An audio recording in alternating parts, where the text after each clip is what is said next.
It's standardized testing season here in Texas, and we're starting to see a lot of these multiple choice problems pop up on social media of parents asking for help. Let's start with this one.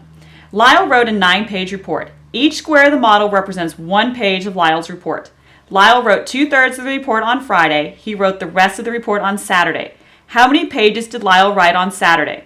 Well, one way to approach solving this is by using an area model. This picture represents all 9 pages of Lyle's report. On Friday, it said he wrote 2/3 of the report.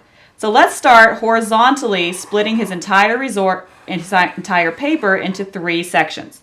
Since he wrote 2/3 on Friday, that means on Friday he would have written all of these, and on Friday he also would have written all of these. That leaves the remaining pages to be written on Saturday. So that means on Saturday, Lyle wrote 1, 2, 3 pages of his report. That matches up with choice A. The other approach we could take is by computation. We know his whole report minus what he wrote on Friday tells us what he wrote on Saturday.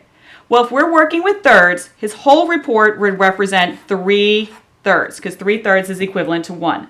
Minus the 2/3 that he wrote on Friday tells us that he had 1/3 of his report to write on Saturday. Now the question asks how many pages. Right now our answer is a fraction. He wrote 1/3, but if we want to figure out how many, he wrote 1/3 of his 9 pages.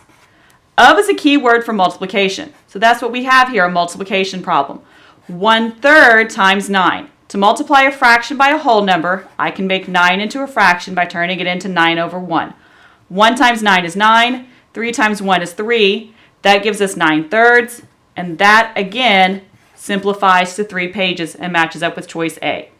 Which approach you feel is best, that's up to you, and which one you feel more comfortable with. They're both going to get us to the same conclusion.